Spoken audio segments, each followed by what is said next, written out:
You know what it is? Golden Tee people love to talk about themselves. Yeah. Absolutely. I'm one of them. I just gave you a top 5 list of my injuries.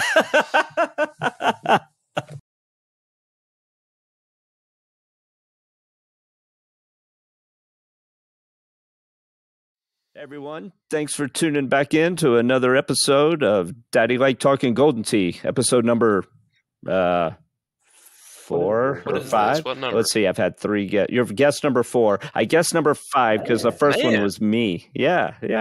You're high up. I've never finished top 4 in a tournament, so I mean, this is the closest I'm going to get, I guess.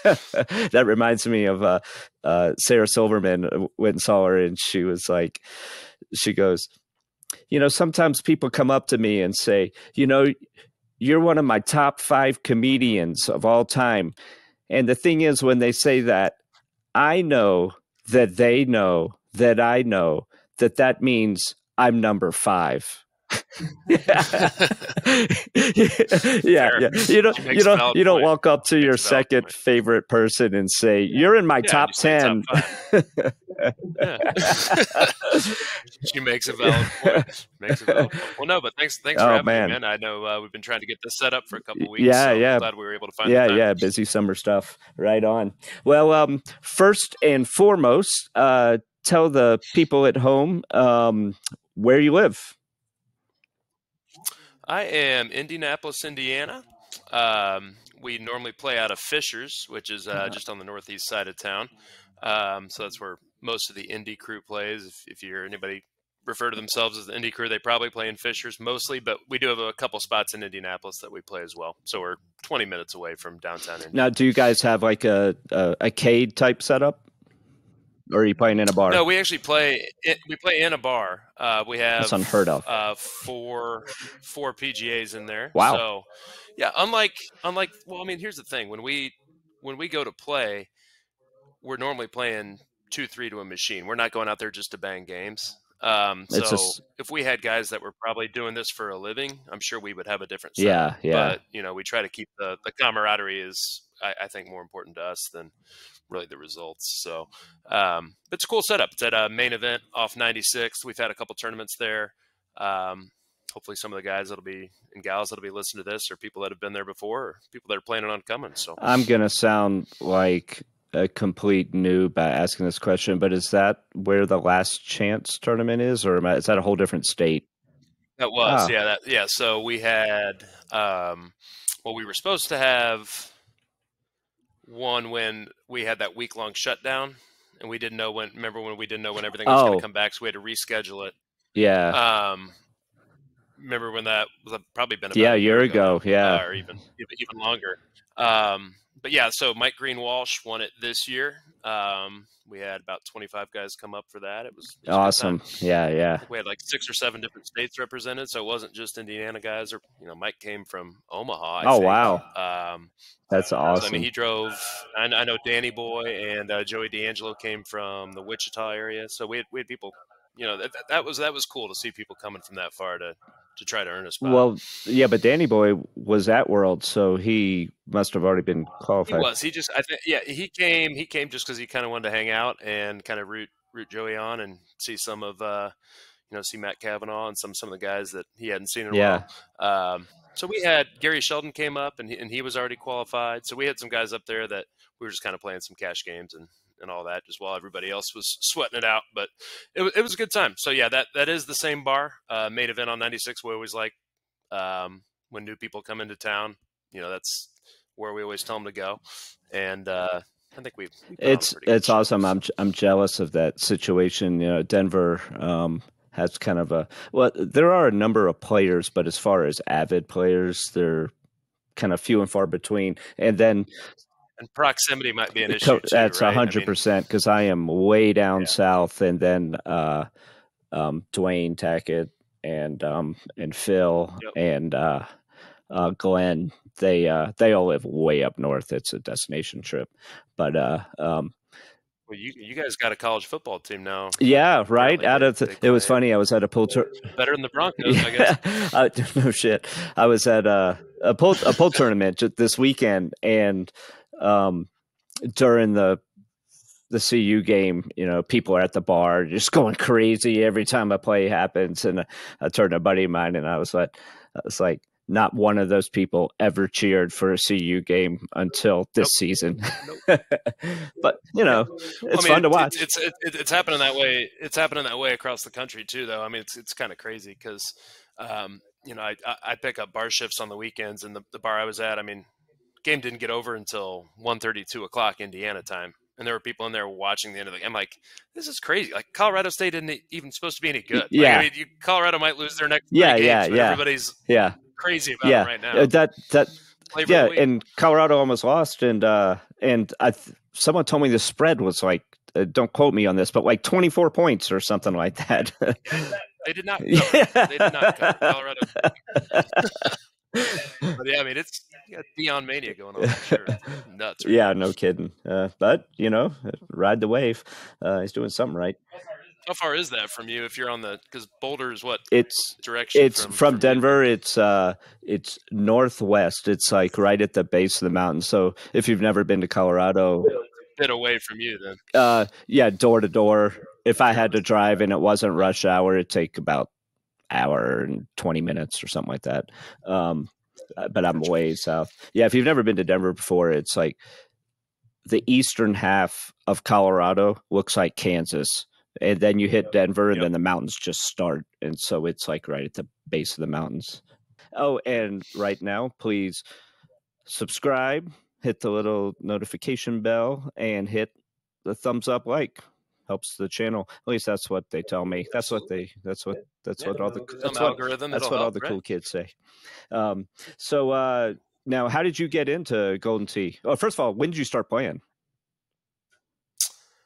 I think about that. I'd have to look.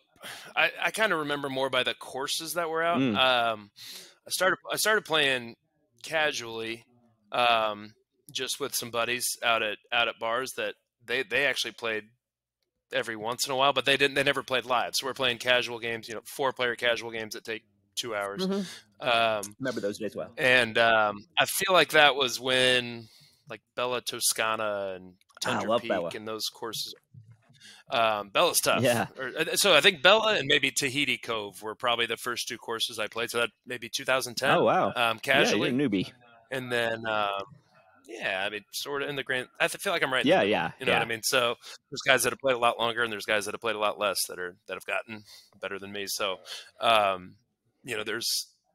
say I probably played it casually for 2 years, and then working in the bar industry, our bar would close at midnight, and I'd go to a spot that was open a little bit later, and there were guys that were playing live, and I'm like, well, I can hack it around a little bit. So I started getting my money taken by a guy named Kenny Hawkins at 86th Street Pub, and that was probably 2011 or 2012. And then he's kind of hitting cut shots here and there. I'm like, I can do that. I can do that. So then I found a different bar about 2012 and started just playing with players that were better than me, and started going to tournaments probably 2014-ish. So I'd say 2012 was probably when I started playing more than like 20 games a month. So when you first started playing, you weren't like playing live, like you weren't paying the $1 to play. No, but then once I started playing with the guys that were better, and they were already playing live, so I just I might as well. Yeah. At least have a chance to win a buck back or something. They're like, you want to play with us? Yeah. Put an extra buck. I mean, hey, I donated a few beers and shots to the cause. Yeah. But eventually, you get there. Right? Were you largely self-taught, or were there people that were like kind of leading you? I definitely learned the most by playing with. Once I started playing with Matt Kavanaugh. And Rodney Roberts and some of the Indy guys that I didn't meet until a year or 2 later. We had a crew at a bar called Mo and Johnny's that was about 1.5 miles from my house. And that was where I learned how to play. Was watching those guys. At first, I'm like, you don't really need to cut shots. You can get there going straight. Yeah. No, you probably need some equipment. So eventually you bite the bullet on it. But playing with Matt, who's probably been playing 4 to 5 years longer than I have, he was at the point already where he was going to tournaments, and I learned a lot from him. And then we had a good little group of 4 to 6 guys that would get together and play, and That's awesome. play for a beer or Yeah. whatever. So, yeah. So it's always that's the great thing about Indies. There's always been a base here where you can find people to play with, and there's awesome. a ton of bars around here that have it. They may only have one machine, but if you're in Indianapolis, you're gonna find a bar within within a mile or two of your hotel that has a Golden Tee machine. It's so weird how that the proximity of it, and then we've had vendors too that have made it worth it to play. Sure. If you play X amount of games, so having vendors that take care of the machines. Jason Kendrick at Game Time does a great job for us, and then Schaefer Entertainment for a while had a good program going with some kickbacks and stuff. But primarily we play on Jason's machines because he's a vendor that takes care of us, and he's been around for a minute, so he understands the game, and he understands that if a trackball's acting wonky, you need to get out there and fix it. Sure. So I know a lot of places don't have that type of service, so that would be frustrating for me if I lived somewhere. Sure. So I've been very lucky to be in Indianapolis learning this game. It's funny how funny is the wrong word, but it's interesting how different it is from city to city, and how it's really popular in some cities. And I mean, Denver is it's a huge city and a huge metropolis, right. And for whatever reason, there's just not that big of a loyal following, just casual players here and there. And there's no rhyme or reason. And I guess I think you just kind of get lucky, and it's a snowball effect. You get one person you kind of suck them in, and they have a good time, and then they start playing, and then they bring someone in, and all of a sudden that group makes a big difference. And one of the it's almost like when you get west of the Mississippi, it's not nearly as prominent. Yeah, I know that's just arbitrary. Yeah. But I mean, obviously they're based out of Chicago, but it almost seems that way. You don't see as many West Coast guys playing. Yeah. It might be because you guys have better weather out there most of the time. I don't know. But, I don't know. I mean, that is a theory, but on the other hand, Colorado is a huge pool playing state, and that's an indoor sport. So I can't. I don't know. It's so bizarre. It's never made much sense to me that it seems that way. But obviously there's guys out in Arizona that are great, and California and Colorado. So there's obviously exceptions to that. It just seems Seattle. to be extremely popular in the Midwest for whatever. Oh yeah, I mean Washington's got some great players, obviously. And like the bar that's down the street from me a number of years ago, back in 2011 to 2012. Yeah, there was 2 machines, and every happy hour there were like 6 to 8 guys that showed up all the time. And there was a couple of them that could play. The other ones weren't very good, but they played every day. And but they just kind of fizzled out, either moved away or got tired of it, and no one replaced them. Or maybe their vendor didn't update the machine, or I mean, there's so many reasons why people may decide to stop playing. I mean, you get to people start families. I was just going to say the number one cause is marriage, or kids. Kids. Which is why I still play a fair amount, because I'm happily single. So there you go. Are you? Do you have any kids? Yeah. No, I don't. Yeah. No. Thank God. Thank God. Here's the power to the no kid zone. Yeah, absolutely. Right on. Let's see. It's a balancing act. I mean, there's a lot of guys in our crew that do. I mean, they don't get out to as many tournaments and play as much as they'd like, but they still get out. Yeah, once in a while. They've all got good wives that let them get out. That's testament to those wives that do. I'm very, very, very fortunate that my fiance is very supportive of my pool playing and Golden Tee. Like, never gives grief about it. If there's a tournament coming up in either one of them, like a week before, like if we're gonna, I'm like, hey, what do you want to do tonight? And she'll say, don't you need to practice for that tournament next week? I'm like, God, let's get married right now. I got to hold on to you. You don't realize how rare that is. I might not want to. Don't screw that one. Yeah. Don't screw that one. Let's see. Next on my little list. Oh, I like asking this question to people. What is your favorite thing about the game? Like, what draws you to it? Is it solving the puzzle, or is it the social aspect, or is it the competition? I'd say it's equal parts the camaraderie of it and the fact that every game's different and just being competitive with myself. It's not necessarily finishing first or top 10 in a contest. It's going out there to try to shoot the best round I can. And when you catch lightning in a bottle and shots are going in, it's nice. It's fun. Yeah, I mean, it is. But I would say, I mean, our crew up here, runs 15 deep. So it's, every time we go out to play, you're going to see a different portion of that group. And so, they've become some of my best friends over the years. So it's equal parts of that. And then, yeah, just the competition within myself, I would say, to try to always continue to get a little bit better. And, if you're lucky, you can make a little bit of money doing it, but that's not the reason. Yeah. Really anybody in our crew is out there doing it.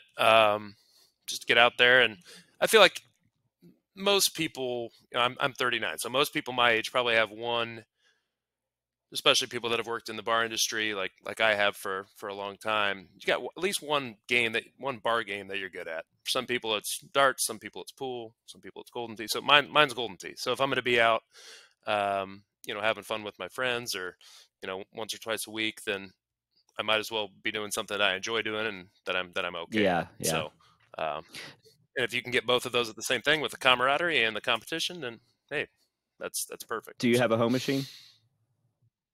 I do not. We do have two, Brandon Evie and Bryce Lepic, two guys that qualified for Worlds, both do. So they both live in the area, and occasionally we'll go over to one of those two guys. Bryce was in my qualifying group. Yeah, we had a great time. Yeah, he's a great dude. Yeah, he's a good player. Yeah, the home edition. I like it to practice stuff, but I like the competition. Like, I like invites, and now that I'm going to be doing this Discord thing and doing the like I love the game, but I get bored playing with nothing on the line. Like, even if it's not money, it's not the money, it's just competition. You want to know how you're stacking up against at least some group of people. You'd like to know where you stand in that. Yeah. In that list. You know, so that's a nice thing about the live, I guess, is you kind of always have a pretty good feel for where you stand amongst everybody else. And if you go to a tournament, hey, well, I'm playing well right now, or I'm not playing well, but you kind of have a general idea of how you're doing. Yeah, I have yet to had anyone on the show that plays for a living, and I'm very interested to pick their brain and see like what their enjoyment level is. Keep that streak alive with me. I would be living under a bridge if I played this game. Your streak is safe with me, Chisholm. Your streak is safe with me. Awesome. What was your first tournament? And was it a Power Events, or I imagine it was probably the one at Fisher's? So we used to have an Indianapolis Open every summer. But I feel like my first one that I went to, we used to do an every Friday kind of choose up. We did it was a 75% handicap tournament. It'd be 12 to 14 guys that would show up every Friday afternoon, from happy hour to whenever it ended, double elimination. So, I mean, I got a little bit of experience playing heads up that way, but the first big tournament I'd say I went to, it would have either been an Indy Open, which maybe there was 40, 50 guys, maybe a little less than that.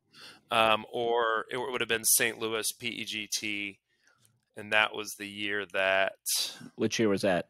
Turtle Island was out there, so maybe 2014. That'd be my guess. 2014. Don't tell me. Was that at 2014?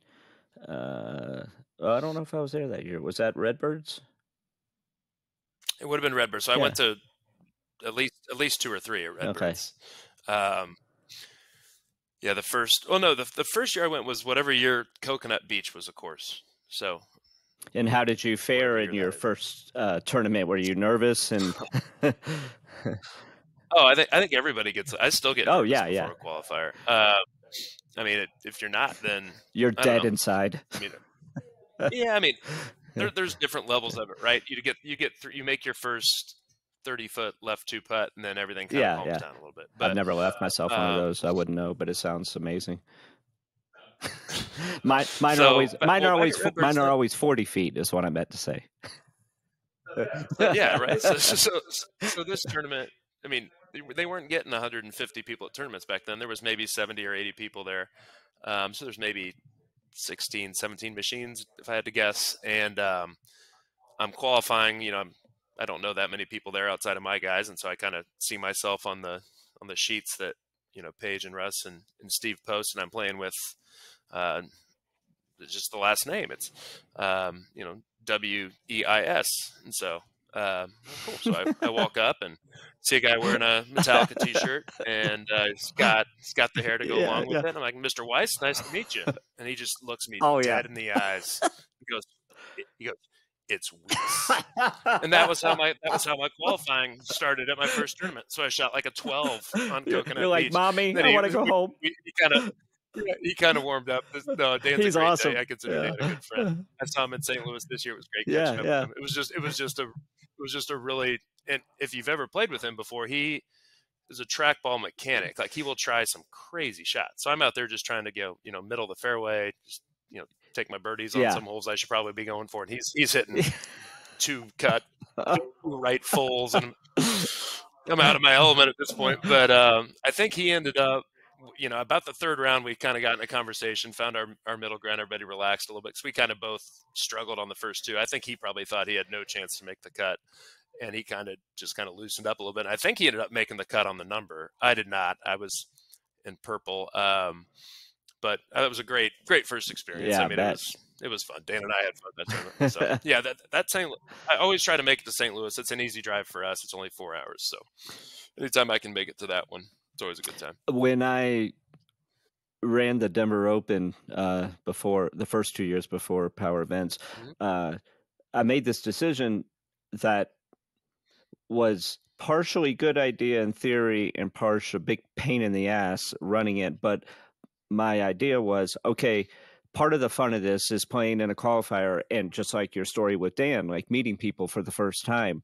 So I decided that for each round of the qualifier, you would play with different people instead of the same person for all the courses. And, which is awesome, but it was a pain in the ass to schedule. And this is, before the days of websites like and stuff. Just everything handwritten and trying to, it was because I'm doing this and playing at the same time. Like it was fun, and I was drunk, but it helped and hurt.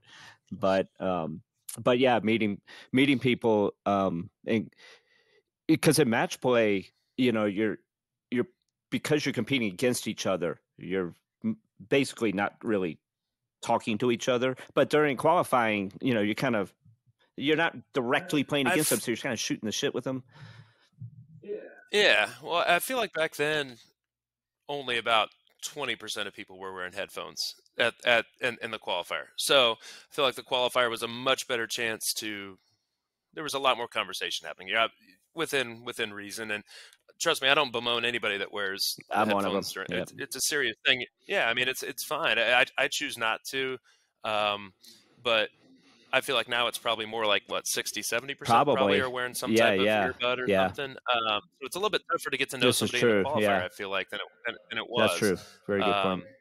And even in match play back then, I think that first year, I know I got beat by Nick Cornelius, and, Nick's become one of my good friends in Golden Tee. And, we both just were like just playing garbage in our match play. We're both mad that we made purple and probably a little intoxicated. And, but like we had so much fun in that match. He beat me like 18-17.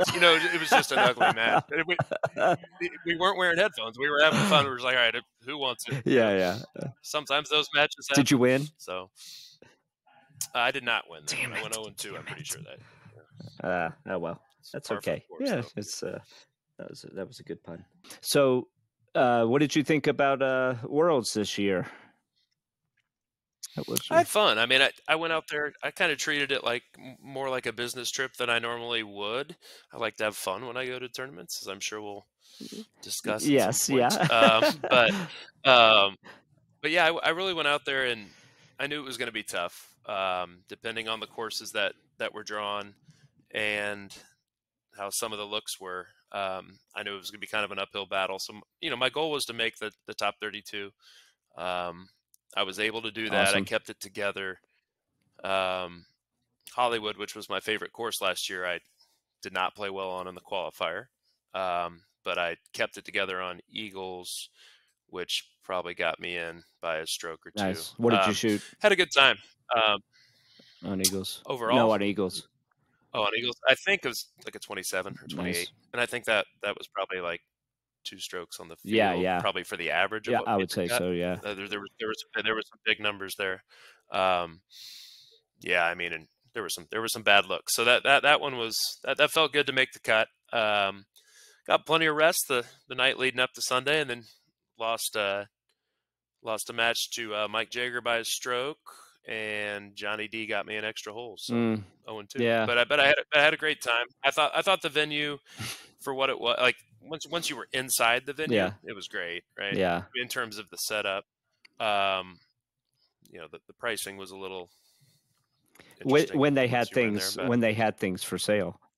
Right. So yeah, I'm not saying everything about the venue was great, but the actual amount of space that we had, and it wasn't, considering it was 115 degrees outside, it was nice and cool in there. Yeah. Unless you were in that back, if you were in that back corner in qualifying where that sun was coming in, which I was not, thankfully. Yeah. I imagine that was probably pretty tough, but I thought they did a good job with where the machines were set up. Everybody had some room. I got to qualify on the stream with Andy Haas and Jamie Arrington, which was great. Nice. The first time I'd played with Jamie. Yeah. So that was awesome. We were anytime you're playing with Haas, you're going to be a little bit nervous when you're in front of everybody else. But I thought we both handled ourselves pretty well, and Andy would have liked to have some strokes back, but he obviously played better on Sunday. Yeah, but I mean, that was interesting, man. You're on that stage, and you don't have a lot of people. You don't have a lot of people watching you necessarily in the venue, but you're kind of generally aware that there's probably some people out there, a couple hundred people watching online. You don't want to embarrass yourself. No. And so I managed not to embarrass myself, and made the cut, which was my main goal. Just wish I could have gotten a little bit luckier on Sunday. Yeah, that match with Johnny was rough. We both had 1-betters on Hollywood, and he got me an extra hole. So that was a tough one to get knocked out on. I loved Eagles, and that's one of my favorite courses I've ever played. And I was like, I'm gonna make up strokes on the field, and then I just made some bonehead mistakes, and I shot like a 21, I think, and I missed the cut. Well, I missed the cut by like 2 strokes or 2 or 3. I was like, oh my God, this is horrible. But in hindsight, of course I wanted to make the main, but I had a nice little run in the purple and came in 7th, 8th. And so I got to play more Golden Tee than I probably would have in the main bracket. Yeah, so it was you, Bryce, and was it Jason Badari? Was that the third one that you were? Yeah. That was a fun group. Yeah, we had a good time. You guys were kind of back in that corner a little bit, weren't you? Yeah. Kind of sun was coming in a little bit. Bryce made it on the number. I was right on it. Him late there. Yeah, he was, and I felt bad for Seth Harris. He's a great dude and one of our good friends. That he was the one that he was the bubble boy. Got knocked out. So yeah. So, but here's a good thing about Golden Tee and World. So Bryce knocks Seth out, right? The next morning, they're both warming up for their matches, and they're playing a match together. You know what I mean? Like 99% of the guys that are there are great dudes. Oh, so so tell me tell me the 1% that aren't great. All right, go. I'll make a list. Not yet. I can literally only think of like 2 or 3 people that I choose to avoid if I were to see. Yeah, so, sure. And that's over the community. 10, 12 years of going, and that's pretty impressive. The community is amazing. It's absolutely amazing, and everyone's from a different walk of life. Like it's people that I never would have met. Yeah, it's incredible. It's another one of the things that I just thought it was cool. Bryce and Seth were warming up the next day together. That's just that's part of it. Like you're going to get some bad beats and you're going to get some lucky wins sometimes. And Seth had a bad beat and they were playing together. So yeah, sure. I thought that was kind of cool. Look at Adam's post on Facebook this week. I guess they've already started to work on next year with some options. So I wouldn't imagine they'll go back there, but I can't really complain too much outside of the before this last Worlds, they were pretty adamant in saying this will be the last year in Vegas, and now they're kind of leaning to we're probably going to be back in Vegas. So yeah, you never know. I love Vegas. I love it. So some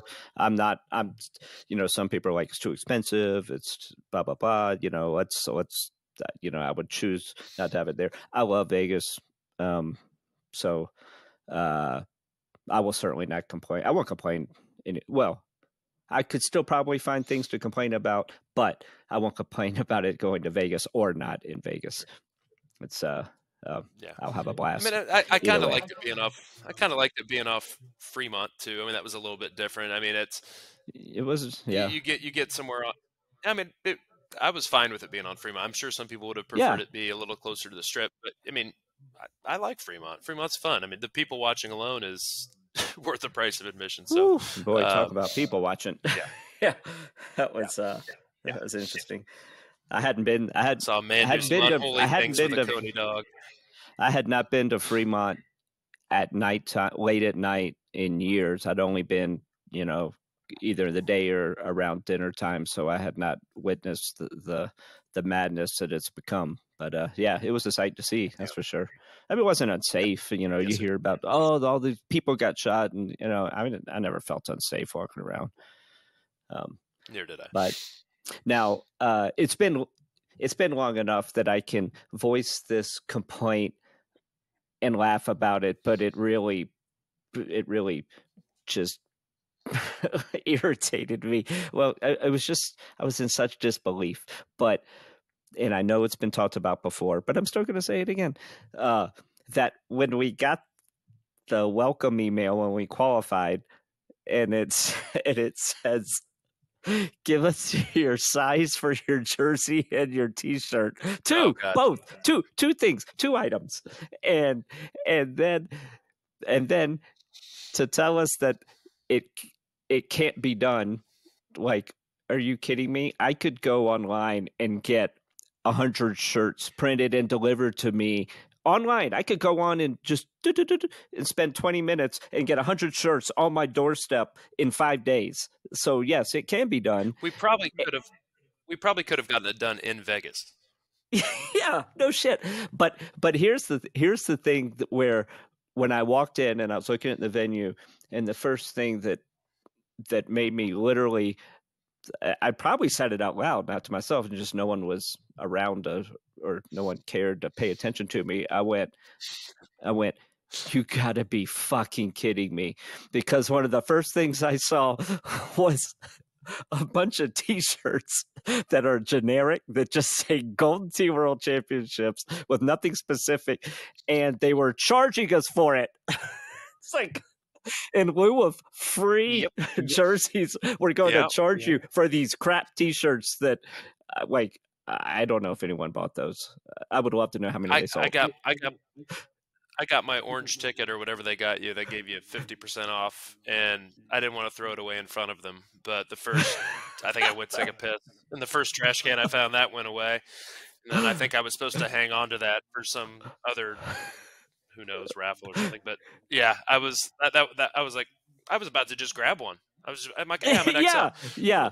She's like, yeah, but they're like, I gotta be like the person in front of me. They're like, all right, so you're qualified, all right? That'll be $20 or $15. I'm like, yeah. Get out of here. Oh, amazing. I kept my thoughts to myself, but my thoughts were exactly the same as yours in that instance. Yeah. They never cease to make me laugh. At the end of the day, I laugh. Yeah. At the beginning of the day, I'm like, what the fuck? But oh well. You know what? I don't own the company, and I don't want to own it. So I will continue to play it, and I would be. I could sit here and complain. I do sit here and complain from time to time. But if they ever folded up shop, I would crawl up in a corner and cry for a year straight because I'd be like, what do I do? What's happened? Why did I complain about the jerseys? It's all my fault. Are you playing? Do you play more pool now, or do you play more Golden Tee? It's a great question. Probably hours spent. I'm probably playing more Golden Tee, but pool is, even though I have a table like at home, I tell myself I'm going to go do drills or practice by myself. That lasts for about 15 minutes, and I'm like, ugh. So I like to compete. So where Golden Tee, I can go and compete by myself and, play contests. So for that reason, I don't. It's also cyclical. Like summer is not as big in pool, but like right now, leagues are just starting back up. Big tournaments are happening. There was a big one this weekend, so it's starting to swing right now. It used to be, for years, it was all pool, and Golden Tee was just a little side thing. But it's my pool game over the years has it's plateaued. I've been playing long enough. I've been playing seriously since I was 24, and I'm 53 now.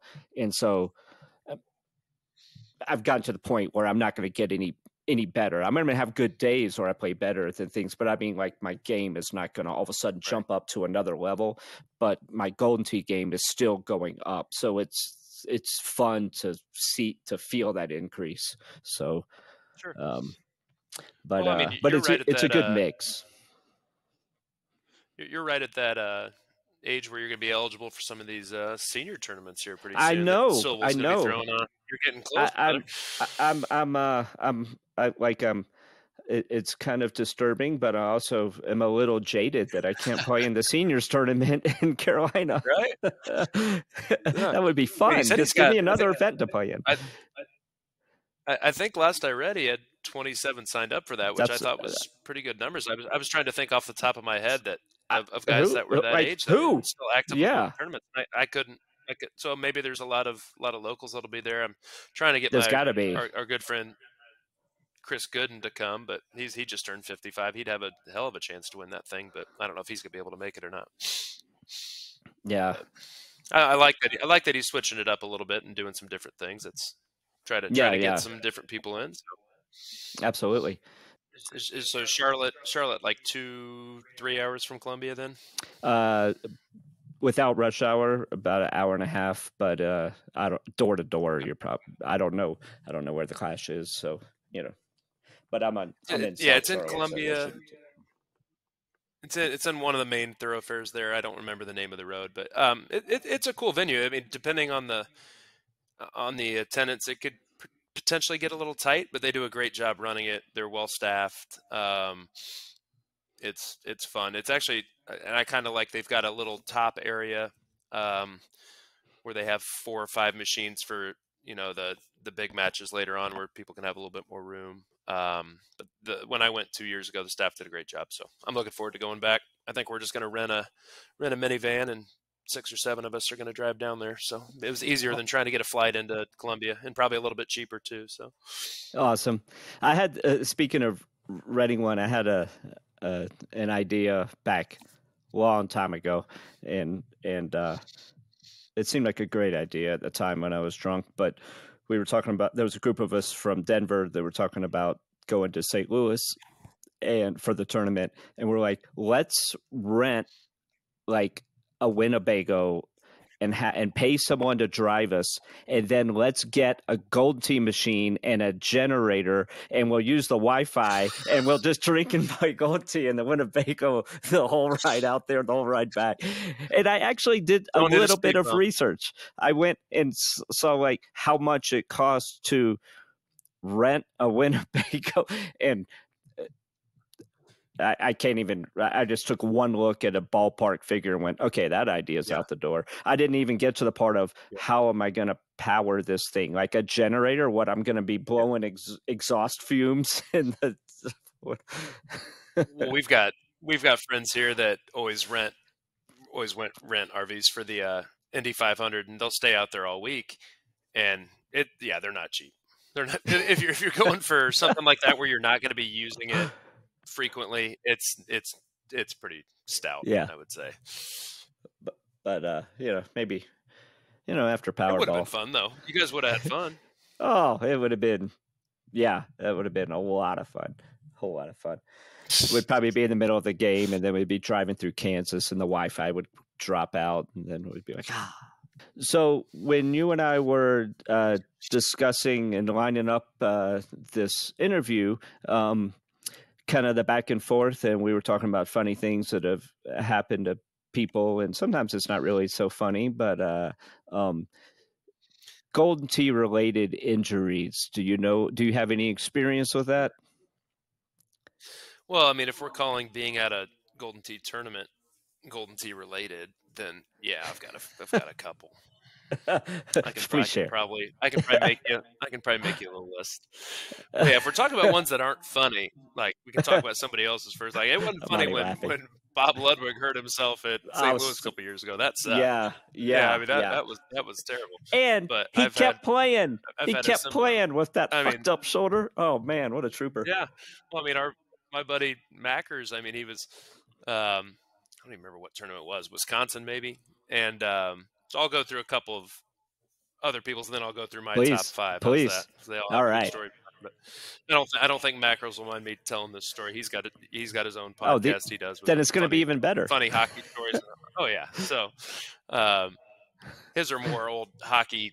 He was a pro hockey player. So he's wow. I think it was in Sussex. Don't quote me on that, but he was on the shitter. And took a little puff of something to help the stool maybe come out a little bit. Sure. Went down the wrong pipe, and he started coughing a little too hard to the point that he essentially blacked out. Head goes down, hits the corner of the sink. Oh yeah, blood everywhere. Holy shit! And his roommate here, the guy he was staying with that week, hears all this, goes in there, and he's just like, obviously, his roommate borrowed a car. They went and got him stitched up. He came and played the next day because he's an ex-hockey player. And damn it, he's going to do that. But I've got my own that. So we got the Bob one, but yeah. So if we're doing a top five, we'll start with five in terms of maybe the least painful to or least painful or embarrassing, the most painful to embarrassing. Let's do it. So one was probably that, or five was probably that. I think it was that first year in St. Louis that we were talking about earlier, when it was at Redbirds, and there was I think there was a McDonald's close by, and there was a Jack in the Box close by, and so people used to get, we'd all be in the lobby at 2:00 in the morning. I think both those places were still open, and we would just get orders for 20 people, and they just hated us. And so we bring back, and I've got 3 quarter pounders and a couple large fries, and I am so hungry. I haven't eaten all day. So this is Saturday night, and I'm mid-sentence. I'm not paying attention. I'm just shoving fries in my mouth, and I bite down completely on my nail so hard that it almost split the nail. What? And it was purple for a month from biting a French fry and missing the fry, biting my nail. And then I had to play the next day with that. And I don't thumb shots, thankfully. So that one was just kind of a stupid one. But then, so there was South Carolina. So we'll go to number 4, which was St. Louis 2 years ago. And this one was just completely accidental, but it sucked. We're outside. As opposed to the French fry one. Yeah. That wasn't so accidental. I'd just gone 1 and 2 in Maine. Evan had just knocked me out. So I'm out there licking my wounds, smoking a cigarette with the people that have also been knocked out or just waiting on their next match. And we're all just kind of sharing war stories from the weekend. And so we get out there, and I'm smoking, and Brad Barrett has me laughing so hard about, I don't even know what it was. I'm just laughing so hard. So I'm inhaling on a smoke, I'm laughing, and I cough, all 3 at the same time, and I dislocated a rib. Jesus. And it was some of the worst pain. some of the Yeah. worst pain I've ever been in my Yeah. life. I Yeah. I was like, my weekend's done. Like Yeah. my weekend's done. And so Oh. I got in an Uber and went back to the hotel and was miserable for a week and a half until that healed up. So I don't know if I cracked it. I never went to the doctor. Like all they tell you is just rest. That's all you can do for it. Yeah. So You poor thing. I was You poor down and little out thing. for a week. So that's technically a Golden Tee injury. So neither of those were involving Golden Tee, but they were at Golden Tee tournament.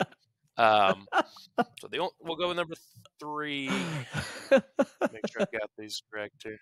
Number 3 was probably in Orlando, St. Cloud. Steve Bailey was my roommate. I think this was the year before the pandemic, or maybe the first tournament after. I've only been to Orlando a couple times, but this is the one that was down in St. Cloud, and we were staying at a little downtown hotel. I forget the name of it, but there was like a little tequila and wine bar right next to the hotel. It was essentially, I think it might have even been an entrance where you could get there. And so, of course, what do you do after a long day at the bar? You go to that tequila and wine bar and you hit on the waitresses a little bit, and just no reason to even be in there drinking. But, they're serving us bourbon or something. Get out of there. This is Sunday night. And, I've got a flight at 9 o'clock the next morning, and I get out. I'm kind of, they're closing down. So it's time to go back to the hotel room. I miss a step somewhere. Boom, hit my head. It's not great. Get back up to the room. It was not great. There's a lot of blood. I get back up there. Probably a little slight concussion. And I'm looking at Steve Bailey's got a washcloth. He's cleaning my face. I was like, you fucking, I've got like wing sauce on my mouth. There's some pictures you can ask Steve for if you really want them. And I get up there and I'm like, there's no way I'm making this flight in the morning. So I cancel. I spend $300, $400 to cancel it, rebook it. And I needed every minute of that extra sleep. I get to I've got a pretty nice bruise. It's not like a black eye, but it's right up in here. Pretty nice little abrasion going on. And it was when everybody was still, so it had to have been the first tournament after the pandemic. Because I remember not feeling well and having to have a mask on the plane. And I'm sitting next to this lady and her kid on the plane, and they're just like, where did this guy come from? Got home. So we'll go with number 2. Will probably be South Carolina. This is a Bob Washburn special. He can probably tell you more than I can on this one.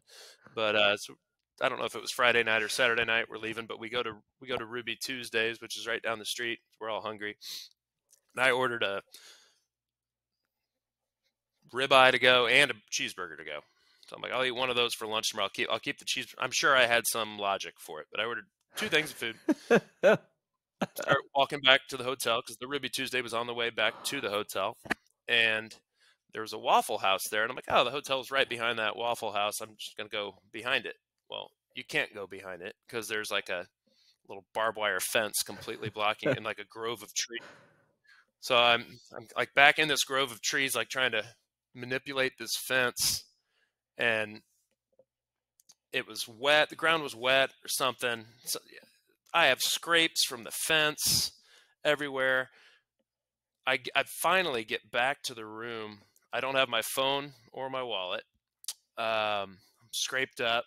Russ Green just takes one look at me, and I'm just kind of like, he won't answer the door. So I'm just like, I'm gonna take a little nap here on the hallway floor, scraped up. And next morning, I finally get into the room. I get cleaned up and walking back. I'm like, okay, so no phone. I don't really remember trying to take this shortcut, but I'm like, I think we went and got some food last night. I'm kind of walking to the hotel. I'm like, mental note, that area over there looks vaguely familiar. So I get to the venue and almost running late for the qualifier. Bob Washburn goes, hey, got some good news for you. I said, is it the phone or the wallet? He was at Ruby Tuesday with me. I guess I dropped the wallet underneath the chair at the bar, which is slightly understandable, I guess.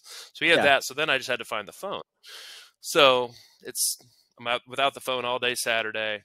And we get back to the hotel Saturday night, no incident. Then I'm walking back on Sunday morning, and I'm like, that place really does look familiar. I go back to this little area behind the Waffle House. And I'm like, this really looks familiar. I was definitely here at some this weekend. There's like a shopping cart back there. It looks like a little place where like a little homeless encampment, honestly. And I see 2 bags of Ruby Tuesdays on the ground by the fence. I'm like, that seems familiar too. Food never made it to the room. There's like maggots crawling around. It's gross. Oh, move the bag. My phone is underneath the bag. Still has 2% charge to it. Jesus. Found the phone. Found the wallet. Winning. Oh my God. And yeah, so I get the phone charge. Oh yeah, so that was just the story behind that one alone makes that number 2. And then number 1 was I think it was the second year. Yeah. This was the second year. Well, I had to change my Golden Tee name on this one for a couple of years. So oh yeah, I was going to ask you about preface this by saying I'm going on like 3 years now, head wound free. So, yeah, probably just jinxed myself with that. But yeah, so we're staying at the Ramada there at which used to be right across from Redbirds, and it got destroyed by a tornado a couple years later. But it was pretty, I remember hearing about that. It was pretty flea bitten. It was pretty flea bitten. We used to throw dice against the doors of other people's rooms. We're playing like I remember putts and like, could you guys not do that? Sure, we just go down one more door and just start playing that. And so people come back with the McDonald's or whatever. We're all just smoking cigarettes, drinking beer, like out in front of the Ramada. And I'm talking with my hands, miss the step, fall backwards, crack the back of my head open. I'm out for like 30 seconds. I had just like a pool of blood under my head. Like they were about to call an ambulance, and I come to. And good Lord, dude, substantial amount of blood. Oh yeah. And so, like I said, 3 years head wound free. It's fine. I've still got a little scar back there. It looks like a little Harry Potter scar.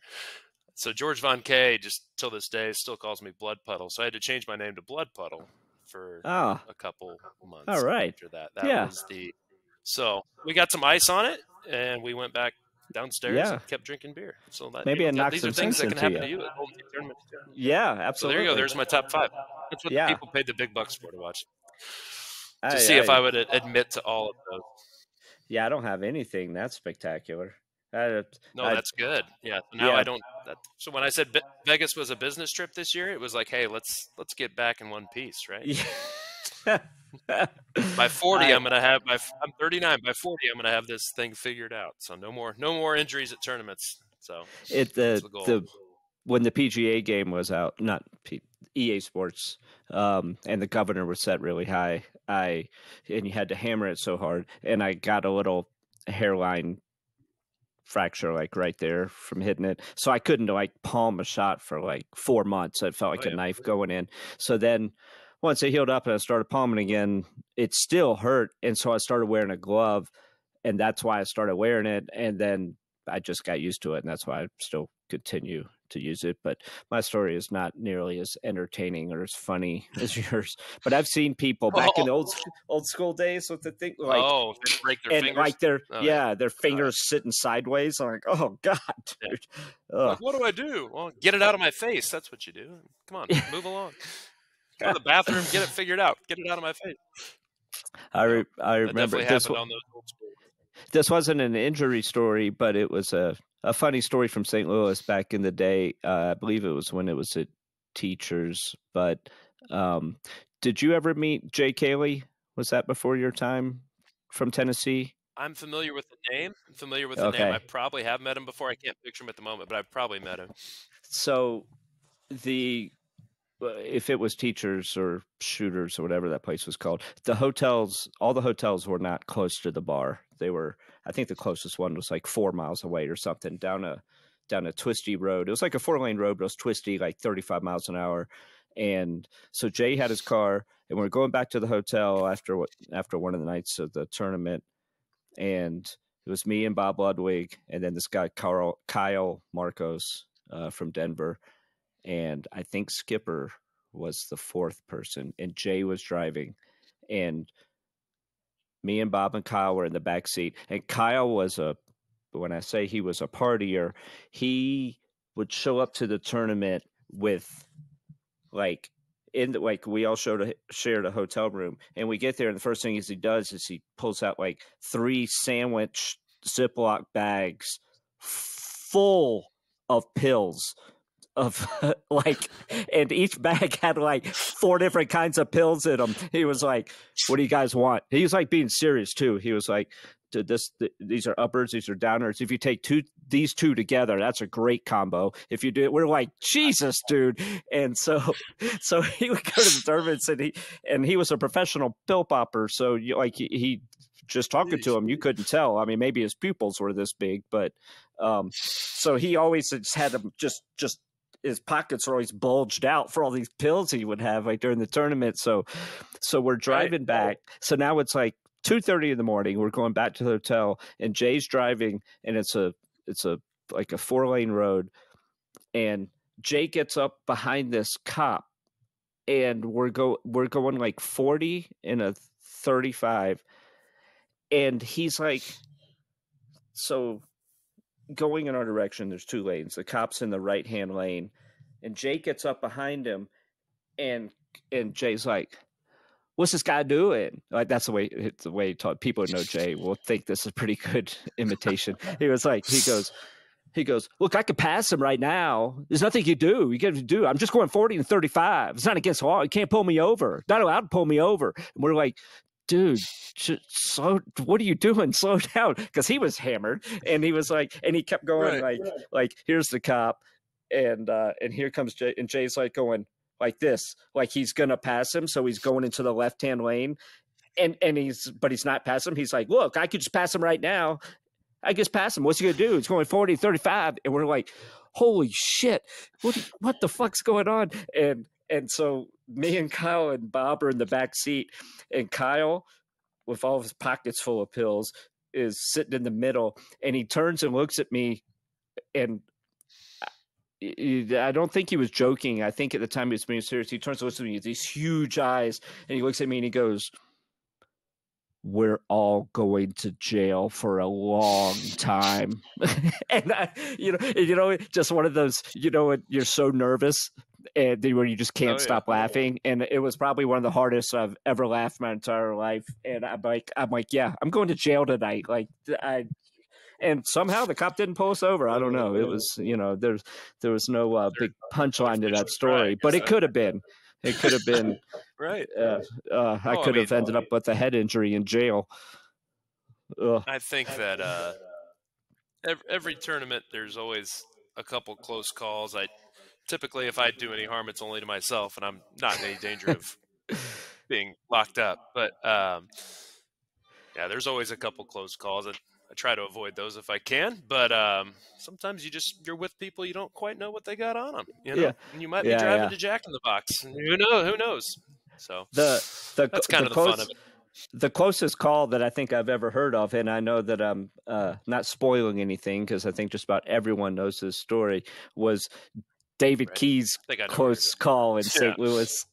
Yeah. And the cop drove him back to the hotel.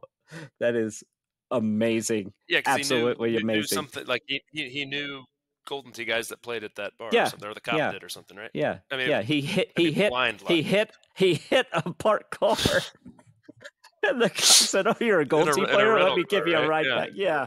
Oh my God. Oh man. Well, there was one year I made the mistake of driving I've only been to Orlando twice, but one year I drove it. Just thought it would be a good idea, which it wasn't. But it's about a 14-hour drive from Indy. And so I just leave my car. It was at the billiards hall there, kind of over by SeaWorld, I think. I don't really know Orlando that well, but not where it currently is in St. Cloud.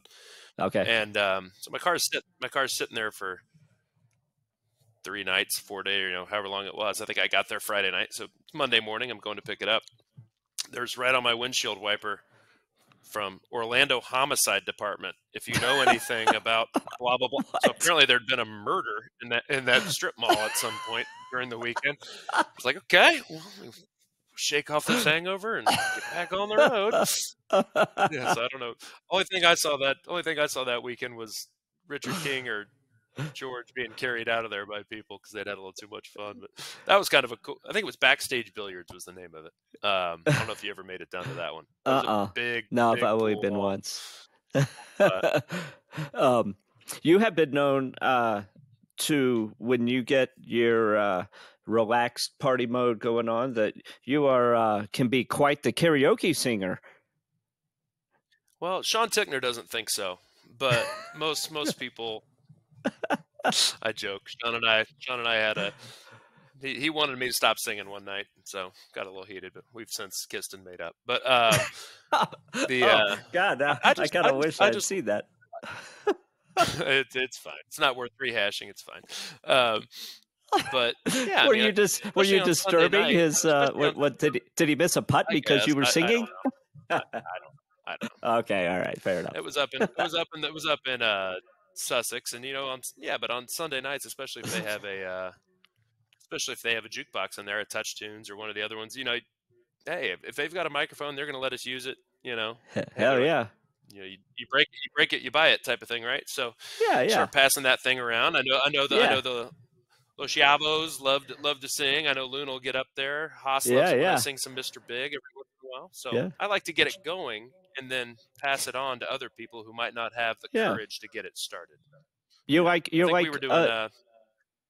Weren't we doing John Denver down in St. Louis this past time? Absolutely, yeah. You're kind of like Elaine in Seinfeld, where she's like, "You want to dance? Come on. You want me to get it started? All right, come on." Right. Pretty much. Yeah. So So and then it's kind of become a new thing that we sing Boys to Men, End of the Road at the end of the tournament. Oh, that's fantastic. And, that is. Yeah, I mean, it's like a highlight. Oh yeah, I mean, nobody wants to leave yet, but the bar's closing, so. Yeah, you got to go home, but you can't stay here. So we got our end of the road in. Now you're in the bar. Souls. You're in the bar industry. I think you had mentioned earlier, or alluded to that fact. Yep. Well, that makes sense then in St. Louis, this last one, because towards the end of the night we were singing karaoke. Everyone was singing karaoke, and all of a sudden you were like the GM going, "Everyone finish your drinks, get out." I'm like, what is happening right now? Did he just get employed here? Bad news. Well, because one of the bartenders damn near got arrested, so somebody had to take control of that place. For what? You missed that whole situation? I don't know. It was the guy in that back room. He had I was walking out. I think with Brad Baird, just going outside to smoke, and they've got the bartender sitting down on the bench there, kind of in that area where by the escalator where you could go upstairs. Yeah. And I was joking around. I'm like, do you have to kick somebody out? And I was thinking the bartender had to kick somebody out, and he was probably telling the story. No, they were going after him.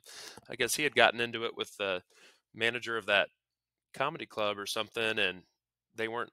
He had started some type of issue. I think he got fired that night. So they were short staffed that night. So I took over. I said, "Hey guys, it's last call. They've said that 3 times. Finish your games. They're firing their employees. I'm here to save the day." Right. Yeah. Let's go. Yeah. I still enjoy it. It's not something I want to do too much longer unless I get into the ownership side of it, but I'm still. It keeps me somewhat in shape. I don't like being on my feet as much as I used to. I do that enough playing Golden Tees, so I still enjoy it.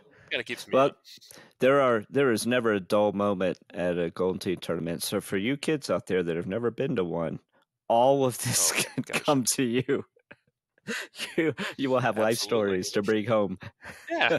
Oh, it's one story after another. We could do 4 hours just about stories. But, Yeah. And it's not all chaos.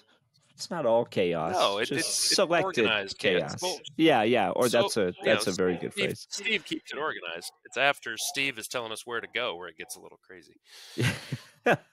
Now, how I meant to ask this earlier, it's a complete change of subject, but how did you come up with the screen name SpiethMpediment? I mean, obviously, everyone can get the reference to Jordan Spieth. I've got a good story.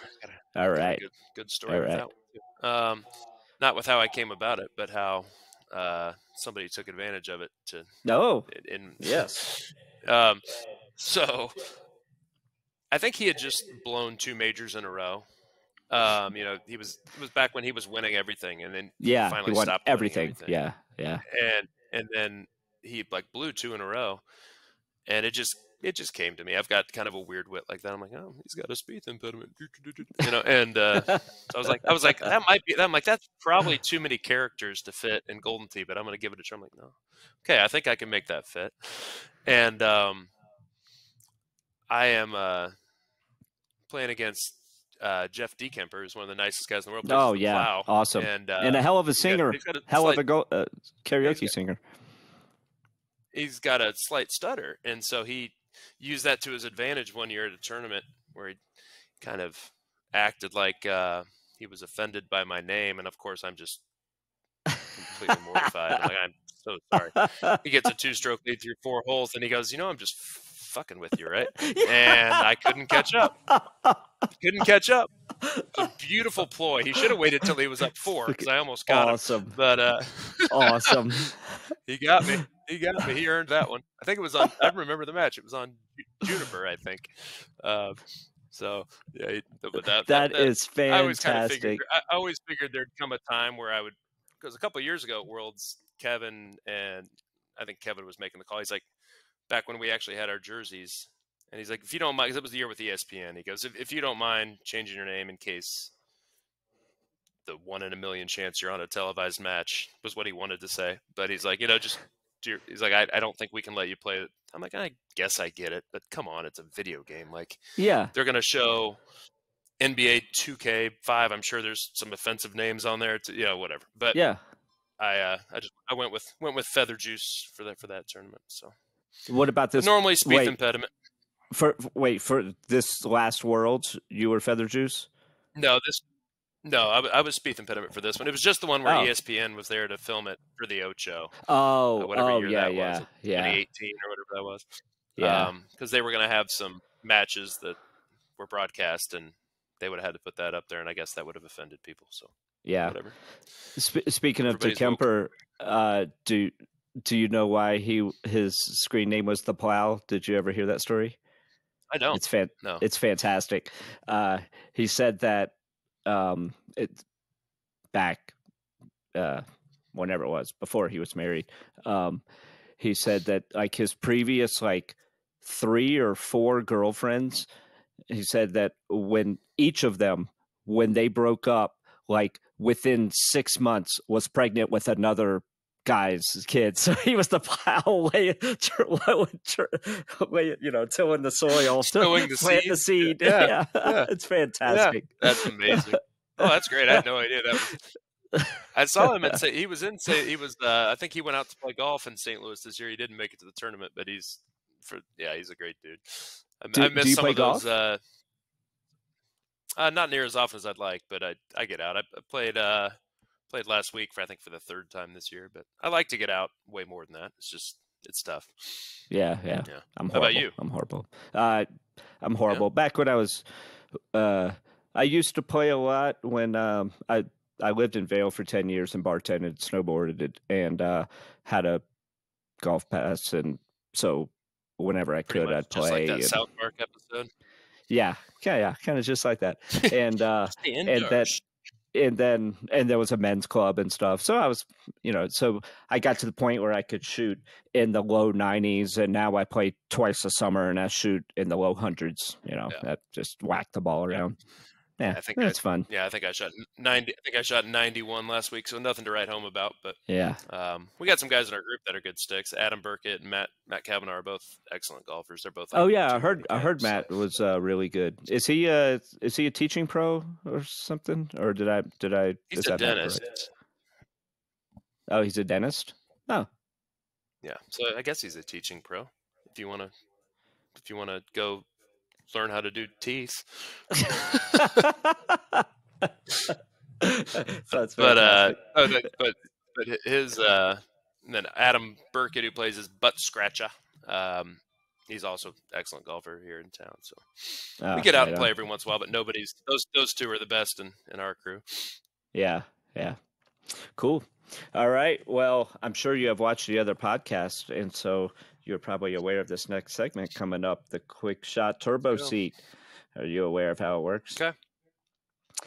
Just run through it in case this is the first Yeah. podcast for people that Yeah, haven't yeah. watched it I'm before. gonna list off of a series of names, and you say a one-word answer, and it can be descriptive. It can be like a nickname. It can be funny. It can be complimentary. Try to just come up with an answer, and then maybe you're like, oh, that wasn't very good. And then afterwards, after we go through all the answers, then we'll go back and discuss them. Okay. Do you have a different list of people for every guest, or is it the same people? Yep. No, yeah, Different no. list? You can't. No, you can't practice. No, that'd be practice. Okay. Practice. All right, Mike Johnston, are you ready for the quick shot turbo seat? How many do we have? Just so I can. 10. How many names we got? 10. 10. All right. All right. You ready? Here we go. Okay. Gary Sheldon. Cags. It's terrible. No, okay. I should have clarified. No, Golden Screen. No. Just give me that one again. Okay. Give me that. Gary Sheldon. Cincy. All right. That's a good one. I'll tell you. Ed Goffrey. Chush. Mike Kenny. Bears loser.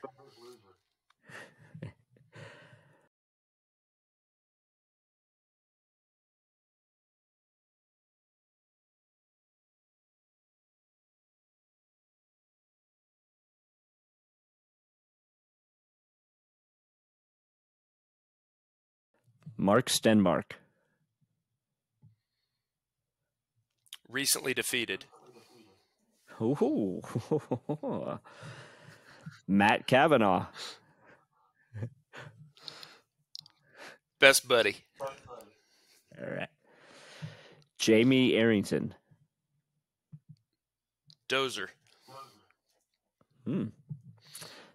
Al Zerl. Stance.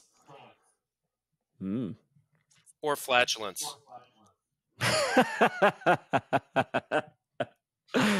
Okay. Bob Knight. Goat.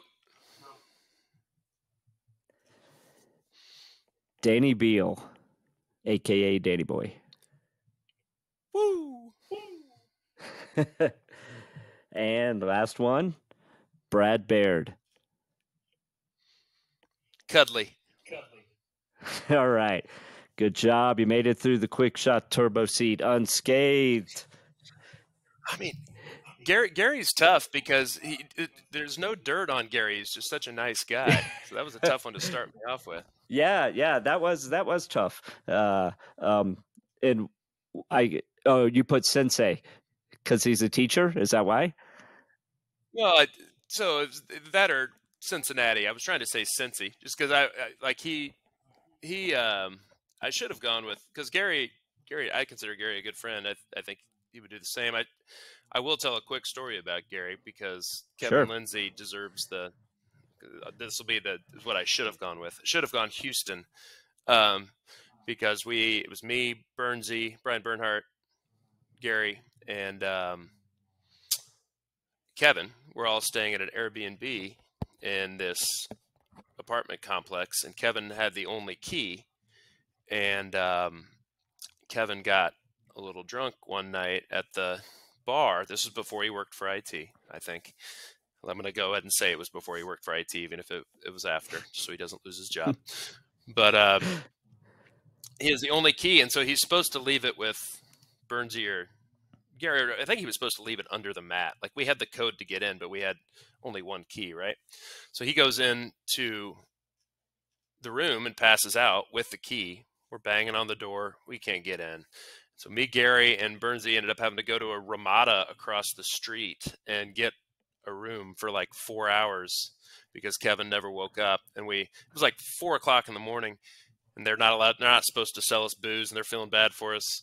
And I think we bought Budweiser and Cabernet from the front desk and slept for about 3 hours. And then Kevin woke up the next day to about 85 text messages that were not pleasant. So that was a fun memory with Gary from probably 6 or 7 years back. When I was playing with him like on Saturday night or Sunday night, and we were just playing a 1 through 5, and I was asking him about being a teacher, and I was like, "Oh, what grade do you teach?" And he goes, eighth. If I remember correctly, he said 8th grade, and and and I said jokingly, I go, "Oh, how is it? How is it working with those joyous aged, Right. budding puberty thing?" And he says, like with a straight face, like not really joking. He just goes, "Oh, they're fucking horrible. They're horrible. They're horrible people." It's so funny. So true. So true. Oh man. Yeah. Okay. Yeah, Gary's. Yeah, go ahead. No, go ahead. Go ahead. No, I was just saying. Yeah, Gary's one of those guys that I always like to get in a 8-person 1 through 5 game with. I feel like our skill levels are extremely similar. Yeah. The last. I mean, he's been playing really well at tournaments. I know he didn't play as well as he wanted to at Worlds, but the only time I went to South Carolina was the one he finished second in. So, oh yeah, he's always a dangerous draw at a tournament just because he's steady. He doesn't normally beat himself. Yeah. Okay, Ed Goffrey, you said, what did you say? Chush? Yeah. Chush. Yeah. Yeah, because I mean it's. Well, I mean, he's probably the most creative player. Yes. Him and putts. Yes. They'll hit some crazy shots, but I've seen. Both times that I've lost to Eddie, it's been because he's just money on that shot, and both have been good matches. That's just a skill that he is extremely good at, and he is on a tear. It is unbelievable every single game. It's incredible. So I've been playing about as well as I've played, honestly, I think, and yeah. He's just. It seems like he's 2 ahead of the field in every contest. Like it's. Well, he's probably chushing something in. I mean, yeah, he's on a heater right now. Yeah. That it will go down in folklore. That shot on 17 at Hollywood in the Worlds. Yep. That was so disgusting. Oh man, that was ridiculous. Okay, Mike Kenny said Bears loser. Oh yeah. I should have just said pink bracket, but no. Kenny, we actually kind of we probably adopted Kenny. Do you remember the old power putt game, the putt? Yes. Golden Tee game. Yeah. So we played at a bar called Mo and Johnny's before we started going up to Fisher's to main event, and he was playing power putt a lot, and he occasionally come over and we're like, just come over here and play. Like, you're always beating those guys over there. Just come over here and play a game. You're always here. We'll big boys teach you how to play. Yeah, and so he loves going to tournaments, man. He's one of my good friends. I was working last night at the bar, and the Bears lost to the Buccaneers. I texted the bartender at the bar he was at that I actually used to date her, so I know her pretty well. I said, "Hey, can you buy Kenny?" I said, "Buy Kenny a shot for me. I know he needs one right now." So he lives and dies with the Bears, man. But he's getting better and better at Golden Tee. I want him to. I feel like this might be the year where he can break through and make a main bracket, but he's getting better and better. So good dude. Yeah. Is he a stout player? Loves going to those tournaments. He was. Yeah. I think he'll be able to. His chipping and putting is normally, his short game is normally pretty solid. So I don't think it'll be a huge issue for, he can leave it 50 feet away and he's going to make the putt most of the time. So if he's having some issues with the distance, I think he'll be able to keep his scores pretty consistent. It's just going to be dialed in. I don't know what ball he's going to go with. He'll probably go grabbers or Titans. I'm not sure, but yeah. It's going to be interesting. He loves going to the tournaments, man. Yeah. It's going to be interesting, not to get too much back on this topic, but the people, the kind of casual player, maybe the guy who's like a 14 handicap, who plays a lot, maybe at happy hour every day, who plays stouts but is not on the forums of the boards and has no idea about the patch, and all of a sudden they're like, what the hell is happening? Yeah. They're gonna lose their minds. Yeah, that'll be Well, I mean, they'll be calling their vendors. The I'm sure they trackball's didn't. broken. Yeah, I'm sure they didn't. I'm sure they. I'm saying I'm sure, but I'm not sure because they've made some decisions that I just don't understand in the past.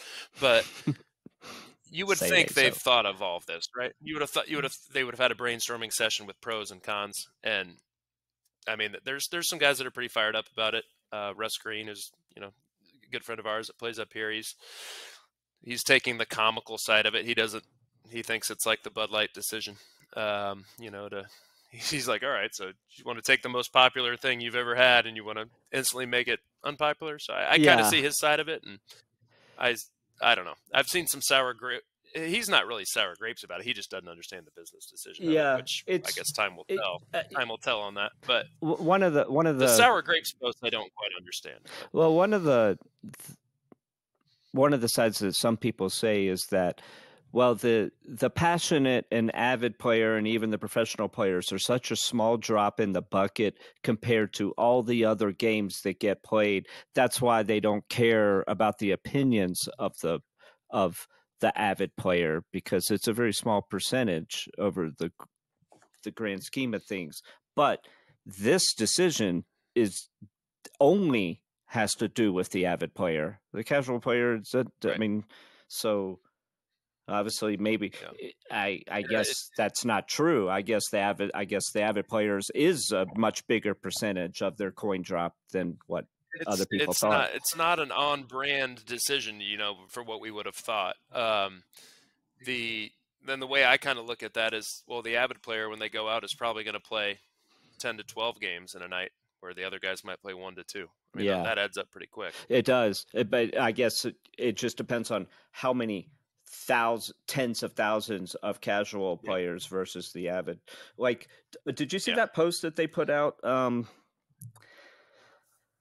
trying to remember. It had like all the stats of like number of games, total games played, and whatever. There was all these total rounds played of Golden Tee, and it was like a big list. And I can't remember who posted it. It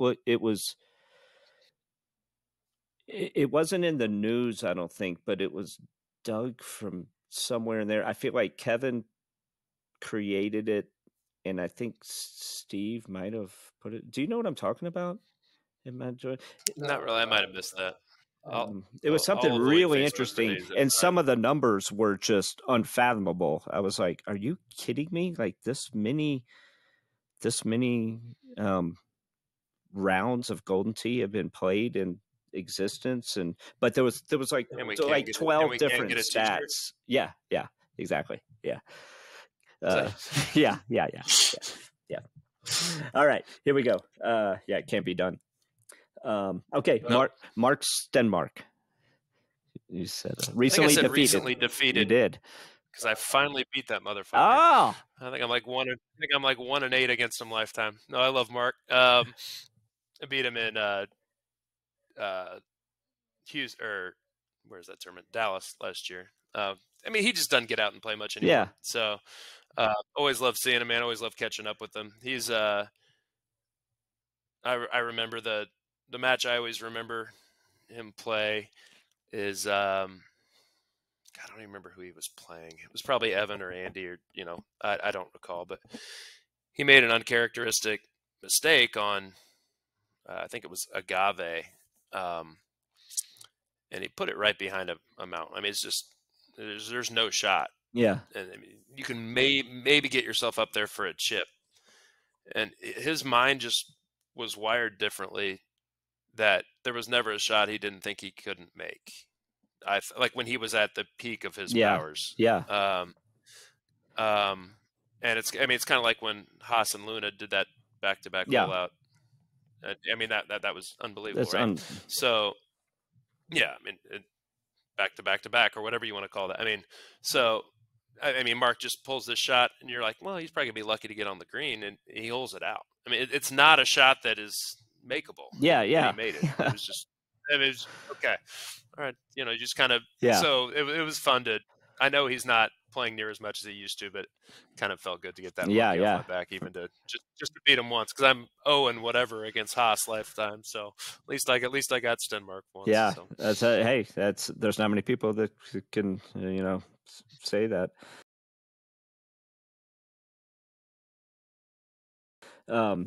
Okay, Matt Kavanaugh. He's my best buddy. Oh yeah, best buddy. So yeah, I've probably played. I just got I just passed, which is kind of an indictment, but I just played my 40,000th game, and I've probably played 20,000 of those games at least with Matt in some capacity. So just a lot of time. Just I'm going to be involved in his wedding next summer. So nice. Really happy that he's his dentistry. Right, he's doing well professionally and he's doing well personally. So just always love going to tournaments with him, and just we've been good buddies for a long time. So. I see a bridesmaid in your future. I see a. I won't. I'm actually going to be the officiant because they want to keep it. They want to keep the ceremony really small. Just kind of family. And then they'll do a bigger thing afterwards. So I think it's gonna be mostly family that's at the ceremony. So they wanted to include me some way. So I've got to go get my officiant's license. Yeah. I don't know if they'll allow me to do that, but I've got pretty much a year to get that done. Yeah, so but that'll be interesting. Yeah, but you're gonna be. Hopefully somebody gets that on camera. You're gonna meet a bridesmaid, and then 2 years from now, you'll be singing a different tune, going, "Well, the wife only lets me go to 2 tournaments." Yeah, not all I can get to anyway. No. Don't need a wife. But all right, let's see. Jamie Arrington. I called her Dozer because she played great because I never really played with her before Worlds, and we got to qualify together, and she acted like she'd been up there a million times. She just did her thing. She got a really, really bad break on Nihon 2, or else I think she probably would have made the cut. What happened? Would she get in the trap and get up against the wall? Shorted it up by and it should have gotten there, I think, but shorted it by a half yard and ended up, I think, taking a bogey. And it was gonna be if she would have played a clean round or a 27, she would have been right on that cut line. But I was just really impressed. We had fun playing together. I think we kind of tried to take the pressure off of each other a little bit by playing with Haas can be intimidating. He's kind of in his own world, and we're kind of discussing shots, and it was a lot of fun to play with her. And that Florida thing, Florida was amazing with her winning the purple. I wasn't at that, but it was fun to watch. Unbelievable.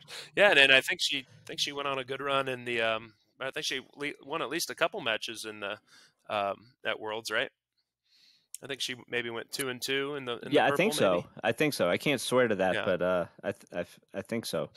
I'm just hoping it brings more people to the game that are interested in it, that might be intimidated by it. So sure, doesn't look like she can hit it 130 off the tee, but she can. She can get up there 140, and she hit that one. She hit that. She can hit all the shots. That shot on that one or the hot seat match was that extra holes on what's the snow course? Why am I having a Nordalen? Yeah. And she nutted that. And she hit it 142. It just barely got over the lip. Yep. If she hits that 140, it's probably she probably loses. Like it's just it was awesome. Yeah, but it was really fun to play with her. And hopefully, she feels the same way. I mean, I know they wanted to put her on the stream, and I thought she handled herself extremely well. I heard she practiced with the camera at home just for that reason. She did mention that, which I think that's a good idea. Smart, Kind of wish I would have said that, but it is smart. Okay, Bob Knight. Yeah, go ahead. Goat. Yeah. Maybe not. I mean, I get it. He's an asshole. He's got character. Yeah, I mean, but growing up in Indiana, you gotta be if you're not a Purdue fan, you gotta love Knight. The university didn't handle that really well when he was let go, but they didn't have a whole lot of options either. The climate of sports has There's changed. there's only so many kids you can hit before you get in trouble. He only hit the ones that wanted to transfer. Come on. Yeah, I know, right? I mean, come on. Come on.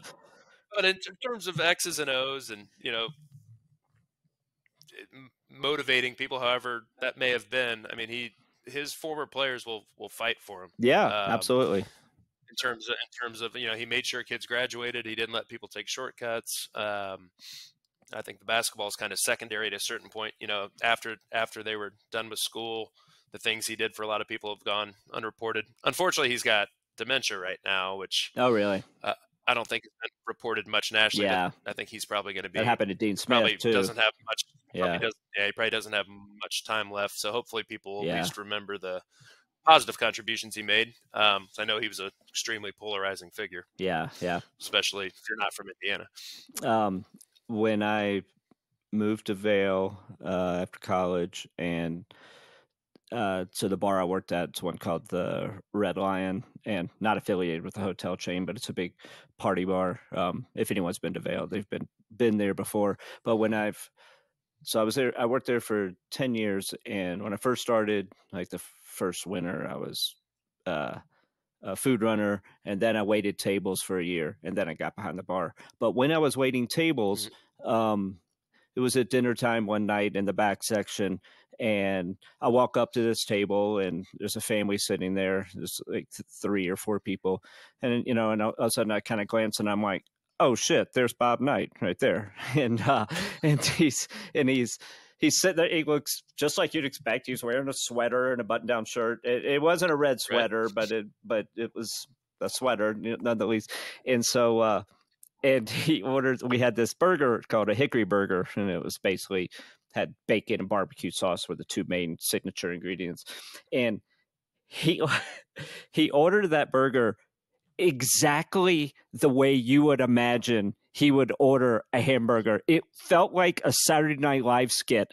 He looks up at me and he kind of raises an eyebrow and he goes, I want a hickory burger. I want it medium well with French fries and a Coca-Cola. And I was like, okay. And it was like amazing, hysterical, and terrifying, like all wrapped up into this one ball of experience. It was fantastic. That's perfect. Oh man, it was pretty good impression there. Oh, thanks, man. I was just reliving it. Not bad. I was like, oh god, I hope I don't screw this up, or I don't really see what's going to happen. He's still an interesting character in this state. People still they're opinionated one way or the other. All right, let's see. 2 more on this list. One was Danny Beal, good old Danny boy. Oh, you missed Al Jazz. Oh, I did. We had I skipped right by it. Yeah. I'm sorry, Al. I'm sorry. Forgive me. Talk about stance and flatulence. Yes, stance and flatulence. Yeah. He has cleared a room with his farts at Golden State Tournament more than anybody I've ever met.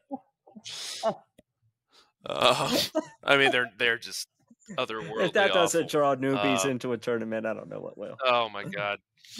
But his stance, you can't be within 5 feet of him because he'll step on you. He's very elongated. Yeah. He's almost. I mean, it's got to be killing his. I don't know. Is that good for your back or bad for your back? I don't know which it would be. Yeah, he stands very far away from the machine and kind of leans in. Yeah, it's just a very unique stance. A lot of real estate. Yeah, Al's another one of those guys I like. I feel like is kind of a good 1 through 5 guy to play with. In a big group. If I feel like we're normally around the same level, he goes on hot streaks and cold streaks, but yeah. He's kind of like he's me. Great. Everything. It's just awesome guy to talk to. In his tournament history, he's a lot like me. I mean, we've made a lot of cuts, and we would have liked to have had some better results to show for it. But there's no shame in making a cut at any of these fields anymore. Yeah, no shit. Yeah. One of these days we'll get there, Al. One of these days. Okay. Now to Danny Boy. Yeah, that was the woo. Yeah, that's a little tagline. So Danny, the other option's white T-shirt, right? Yeah. So, Well, I do know. Well, that or so he came to Indianapolis, like I said, for this last gas tournament, which I thought was really cool because I know that was a long trip for him, and he doesn't make it to many tournaments. So it was great catching up with Danny, and obviously he was at Worlds too. And I don't have any crazy Danny Boy stories. He just always makes me laugh, right? Yeah, because he always has he's got the right sense of humor. Like our senses of humor play off each other well, I would say. So I don't have one that completely sticks out. Maybe in the elevator in Vegas, he said something funny. He had the whole elevator. Like we're all, I don't know. There's like 12 of us in the elevator. And there's like 9 world championship people in there, and there's 3 random people. And he's like, real cool group we got here. He's like, doing it, a little high pitched. Like, yeah. It's always something with him that cracks me up, and I appreciate that about him. He's got a good heart and a good sense of humor. So love that man. I have always wondered, and there's no point in asking him because you're either going to get the truth or a completely made up story, and you won't know the difference. But I've always wondered, like, if like his family pictures, he's got like 20 kids or something, but like in his family pictures, is every single picture does he take? Does he go, or is that just a gold tee thing? Like, I don't know. If anyone out there knows, I've got to rewind 1 second though to Al, because I did just please. So your listeners know. It pops up on Facebook every year. Sometime in December, I'll make sure to repost it this year, is me and Paige Gossett laughing our ass off as Al's trying to figure out the cigarette machine in Houston.